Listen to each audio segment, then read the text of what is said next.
Second one I wrote down was favorite content creator this year. My answer is pretty much set in stone. Like there's no getting around this one, unfortunately.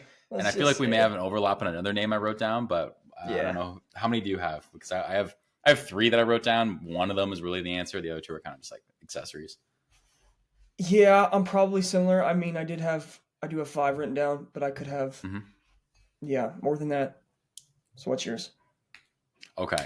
Like my big, like number one, like content creator, it's so obvious. And he's exploded this year. Like I think he's probably doubled or tripled the size of his audience this year. I don't know, maybe not. Anyways, Chris Williamson is my number one pick. I hate that it is because like, not that I hate that it is, but he's not an original thinker necessarily. Like he is kind of like an amalgamation of knowledge, which I resonate with because I don't really think I have original thoughts. It's not like I'm a whatever that way. There, I almost view I would align more with what Chris does than with what like Talib does, like Nassim Talib does. And so anyways, Chris, I've listened to, he was my number one podcast this year. I've listened to like thousands of minutes of podcasts, pretty much every episode that he has on. I think he's so exceptional I remember when I first listened to him, I'm really glad I didn't figure out that he was on Love Island before I started listening to him. I found that out after. I still forget that. I like learned the contents of his character before I like had the chance to judge him by like his cover, if you will. And so, Chris is just, I don't know. He's an absolute beast. He does 3 episodes a week. He's been doing the podcast for like, I want to say a third of the time that Tim Ferriss has. And he already has more episodes than Tim. And how long has he been doing it? 5 years? I think Chris has been doing it. Has it been 5 years? I thought it was 3. Maybe it is 5 years. Anyways, he's been doing it for half the time that Tim has. And has the same number of episodes just because of his like, and it's not like he's sacrificing quality, and his production from a visual standpoint is insane. Like he has these legit movie studios for podcasting, podcast episodes. And he talks a lot about having read the book Turning Pro by Stephen Pressfield. And I actually got it, and I need to read it still, but you can tell that he turned pro like maybe 18 months ago, 2 years ago, whatever. And it's really paying off. Like he's like, changed the game. It's not even, he has, and it's not even like I would bet it all on him because it's like he's already made it. But seriously, like, so he's fundamentally, I don't want to say like changed my life because like once again he's just interviewing people. I know that's not to demean interviewing people, but no, dude. The way he interviews people is so good. He distills knowledge so well. He has such good conversations, and just from a guy like I wouldn't typically think to have done that. Like he's not like this huge entrepreneur. Or he exited for billions of dollars. Like he's just a dude. So Chris is my guy. Yeah, he's one of one and one of zero. He hasn't taken the. I mean, I think we talked about this on previous episodes, but because I haven't like gone too deep into his career before, but like he was a club promoter, like did have his own business and whatnot, but it wasn't to the extent of maybe some of the other guys like we think about, like a Tim Ferriss or I don't know who else. Like that's probably the bigger one, but or like My First Million guys. Like it wasn't like My First Million. Exactly.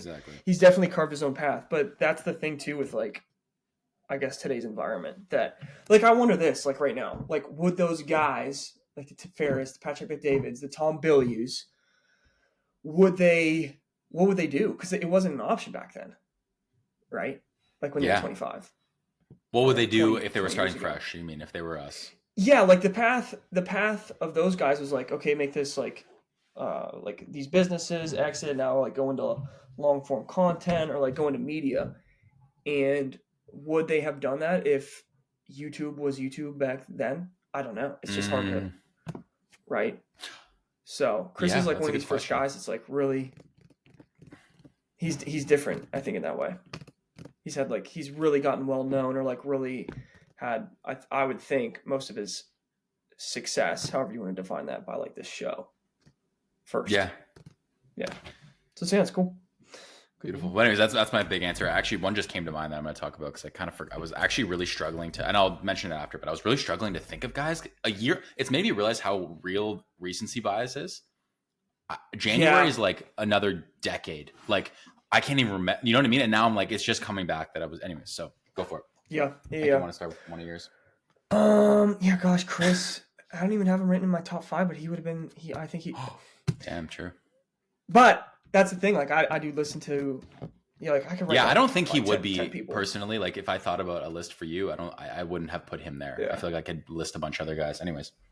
Yeah, I will say at least now with like, yeah, how'd you like recently bias? What is it called? Recency bias. Yeah. Yeah. Yeah, that's for sure real. But right now, I would say, yeah, the top 2 for me, would be a couple. The Hormozis. I will say both of them, like Leila and Alex. Both.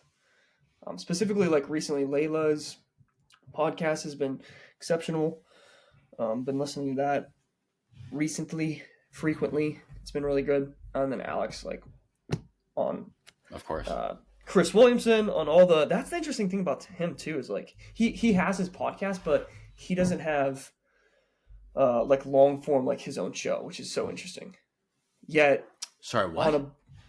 So he has his own podcast on like Spotify, but it's not like Chris Williamson's where it's like, here's my 3-hour. He doesn't interview people. It's just like a different thing, right? Oh, sorry, Alex Hormozi. Yes. Who'd you think? Oh, sorry, I thought you said Tim Ferriss. My bad. No, yeah. So it's different. But then if you go on like Chris Williamson, or you go on like Diary of a CEO, or you go on like Tom Billy, he's like one of the top episodes usually on like all those guys' different platforms. So it's really cool how he's been able to do that. So those 2, and then I do have more, but then the next one I will say is My First Million. I do love that show. Oh, nice. Those guys. What do you like about those guys? Because that's something you also got me into, and it took me a while to get into them, but I really do adore them now. But what do you like about those guys? Well, the first thing that comes to mind is that their show is like it's 2 guys interviewing. Like it's not like it's a different thing. Like with Chris or like any of these other shows, you usually have like 2 people or like one guy is interviewing the other, and them. It's like this interesting dynamic where it's usually always remote, so it's like this different thing. B, it's both of them. C, if you don't know them, they're similar, like Sam and Sean, the hosts, but they're also like really different in some ways. So they just have a really cool dynamic that they bring. So yeah, I would say My First Million. Love it. Yeah, it almost maybe the reason you like them is because it the first few ways you described them almost describe us. We're 2 guys, similar interests. We're remote. Yeah. Anyways, maybe you're just projecting our future success onto them. We'll see. Yeah. No, they're great. I love them. I've only been listening to them recently, and once again, I almost was gonna put them on the list, but I'm like, once again, the recency bias thing was real. So I was like, I'm trying to figure out like who's really persisted through the year, and they were one of those guys that only came on recent. But yeah, awesome. Nice. Next guy on my list, I did have Hormozi written down, and only Alex, honestly. I haven't really been listening to Leila. I know you've talked a lot about Leila. And she's unreal too. We've talked about how she's kind of everything besides marketing. So yeah, she does a lot for sure. So yeah, she's cool. Anyways, I had Alex written down. The next guy I wrote down that honestly I just wrote down now because I kind of forgot about him, but he's at like last few months specifically. I've loved him at least, but you also introduced me to this guy, which is so funny, man. You've introduced me to a lot of people. Dude, Cam Hanes. Unreal. All right. Yeah. Like, I remember when you first texted me about him. Dude, it was literally like last month. I think it's only been November, December, maybe October. Ever seen Lift, Run, Shoot? Dude, Lift, Run, Shoot is the coolest thing ever, man. It is cool. I love he's really like a few things. One, he's just a beast. And I love his slogan, "No one cares, work harder." I think that's the most badass thing ever. And also, he's kind of made me reevaluate a few things. One, like the way he talks about nature and like being in touch with that and everything, like has kind of really struck a chord in me as well. I don't know why specifically him talking about it has, because I've heard Joe talk about it before and other people, but something about Cam, like it's very real with him. Like he's in Oregon, like he climbs the mountain every day. Like you can just see it, he's like there. With Joe, he's in his studio, so I don't really get to connect with that side of him, but Cam's one of those guys where it's like, it's not a facade. It's 100% him, 100% authentic. And yeah, I don't know. I just have so much respect for him, and even his kids too seem like just unbelievably disciplined and well raised. And so, anyways, I just have a lot of respect for the guy. He just seems like a very normal guy who has been doing crazy shit for like his entire life, and he's just kind of been filmed for the last few years, and that's why everything's kind of gone this way now. You know, for sure. Yeah, no, he is exceptional. He's got his own, like his media team, and the way like his podcast is super unique in the sense, I haven't thought about it, but like close to like production wise, like it's like who is the coolest that I think I would put Chris at maybe the top, but like close is like Cam, even like the way they record his podcast, but like lift, run, shoot, it's like just so, it's so cool the way that they edit it, and his Instagram, like his shorts and like everything that they do is like, it's sweet. I dig it. Yeah. Yeah, you would love his book. He's dope. You would love his book. Yeah, I should. You know what? I'm actually going to write that down. I'm going to write that down. I have more than enough books that I need to read, but that sounds like one that I should give a try. But yeah, Cam Hanes is going to take the second spot on my list behind Chris Williamson. I think those two guys are pretty badass. I did just see I think it was on it. Well, I'll say one more thing about Cam. Oh yeah. It was a post. It was like a letter from somebody that he worked with, and he wrote, I'm trying to remember exactly what it was, but it was, I remember more of like what he wrote about the letter, which was like, you never know where a job's going to lead you, and like do whatever job you're doing, do it well, like do it to the best of your ability. It's really, really recent. I think he might've posted it last night, but he's like the epitome of like, whatever you're doing, just like do it to the best of your ability. Do the best you can. And then I love that, man. Oh, sorry. I was just gonna say, it's not. This is from like, I heard it from Hormozi, but it's not exactly what you do. It's like, it's all like just the length that he did it. Like he's not any maybe one specific day. If you're like, okay, yeah, for sure. I mean, working an 8-hour, like a 9 to 5, running a marathon, like lift, run, shoot, like all that would be incredible in like one day for sure. But it's the fact that he's done it for like 20, 30 years. You're like, yeah, it's hard for me to like right now conceptualize that. That doesn't make any sense. Doesn't make any sense. And he's old. Yeah, dude, he's like 56, I think. Like, and he's just cruising. Bro. Cruising. Yeah, I think he ran a 5:45 mile. That's minute. I don't know what it would be in kilometers. Fast. I would say probably mile. in the yeah, fast. Very fast. Yeah, fast. Man. Yeah. Good deal. Yeah, he's badass. Cool. You got one? You got another one? Yeah, I do. On my third, I will have to say this one. I do know him. You know, I talk to him frequently. And, oh man, it's gotta be my dog, my dude. Devin. Damn. Yeah. Coming in on third. You. Yes, sir. Man, I beat Chris. Yeah, you beat Chris, dude. Congrats. Wow. You made it. No, yeah, dude. I just thought about it last night. I'm like, you're putting in the work, and regardless of the outcome, let's say, of like the views or subscribers or like whatever, you consistently have been putting in the work. And I think you've learned a lot of skills and developed yourself in a lot of different ways. So yeah, dude, I admire the consistency for sure. So let's go. Dude, I appreciate that, man. I not that I don't hear it enough, but like when you do shit, like anyways, it's tough to create consistently when like whether or not the views are there or whatever, even if they are, just like you're just chasing the next thing the next week, right? So anyways, it's hard. Yeah. And I do love it, but it is still hard regardless of how much I love it. So I do appreciate you saying that, man. That means a lot. Sure. Thanks, dude. Yeah. Do you have more?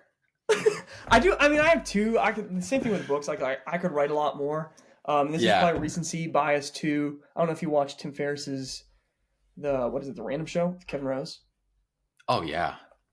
But it would be Tim Ferriss for sure. And then I also had like Tom Bilyeu, Impact Love Theory. It. So those two for sure. If anybody hasn't heard of them, go check them out. Check him out. Tim, I don't know. I didn't put Tim on this list. Like, not that I don't think that he's on this list. Just I think Tim's biggest impact to me was like COVID. Like like that was my guy. Tim was my guy. He's like he has dude, he's unreal. I was listening to an episode of My First Million last week, and Sean he was talking about how like he's like, I want to be Tim Ferriss, and I was like, wait, you want to be Tim? Like, it made me realize how much of a baller Tim is. Like, that guy is legit and has been around for 10 years plus in the game. And every time I come across some of Tim's work, I'm like, like that. Like, of course you're successful. And you kind of realize how and why he's so good at what he does. He's just like, he's put in the work and he's unbelievably smart. Yeah, okay. No, absolutely. And Tom Billy. Oh, I was going to say one thing about Tim. He's writing a new book. And it's nonfiction, I heard. Yeah. Yeah, you saw. Okay, you did. Okay, yeah. Which is really I don't know what it's about. He said he can't drop anything, but I want to say he said like one word. It was like he talked to, it was very vaguely like what he is writing about. But I don't know if it's with the book, but so you did watch the Random Show, a little bit of it? Those are my like, this might sound crazy. Those are my favorite episodes of Tim. I love him. And I don't think I've ever watched that was like the first one. Oh, I know. So that's Tim's first ever podcast. His first ever podcast was with Kevin. Like them drinking wine, right? They got pissed drunk. Sloppy drunk. And they've done like I don't know, like 6, 7, or 8 of them. Dude, they're unreal. Yeah. They just Kevin's such a good vibe. They get along so well. Anyways, continue. Sorry. I'm sold. But yeah, he talked about it like really vaguely. But I was gonna say, Tim talked about like him writing and like his creative processes, or like the way he approaches like writing and creative projects. And I'm paraphrasing, I don't remember everything, but like usually whenever he does something, I think, again, I'm paraphrasing, but like he usually does it himself. Like he's very control, like freaky almost, or yeah, I mean, kind of, where he just wants things done like exceptionally, and he wants full control over the process. And I don't know if it was the first time, but like maybe recently, that he's like worked with other people on creative projects, and he talks about like how much he was surprised on how much he enjoyed it and how well it went. So I don't know if the book is along those same lines, but I forgot about this, but his maybe it was, I don't know if it was a New Year's resolution, but he talked about quick creative collaborations. And I forget who I was telling to, but it's interesting. Oh, my one buddy that's medical school. If you like just one word can change the frame for me. Like I've heard creative collaborations before, like whatever, or that wouldn't have sounded new if someone had told me. But putting quick in front, just like, I'm like, oh, interesting. Like it could be just like one day or like 2 weeks or like a month of some project that you want to do with someone. So I thought that was cool. Interesting. And so did you say that he did specifically say that that's what the book would be like, or you're assuming it might be something along those lines? Along what lines? The collaboration route. Yeah. I don't know if if he's writing it with someone. I think it is. If you listen to the episode, he'll talk about it. But yeah, he's writing a new book either way, which is, I think he said it's like the first time in like 7 or 8 years that he's since Tools. Yeah, which is like 2015, I think. Yeah. 2016. Cool. Yeah, I have a feeling I'm wondering if it's going to be about oh God, what was I going to say? What's the word? Gosh, it's like the drug. Tim's really big into, he has a foundation for like helping. Yeah, is it? I don't know if it's ayahuasca specifically, but is it hallucinogens or whatever? What would the word be? Well, that would be like the broad thing. That would be like working out, and then ayahuasca would be like the specific drug.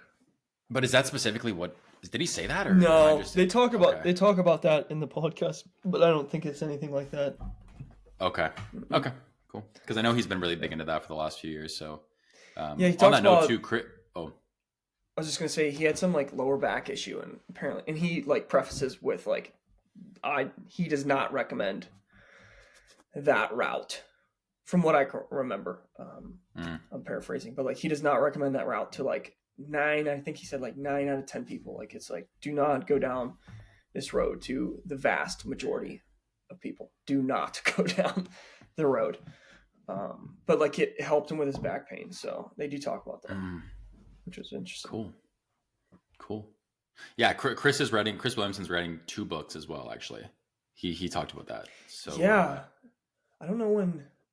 Yeah, he said 2025. They'd probably be out. Oh, like really? fully published 2025. Yeah. Chris Williamson.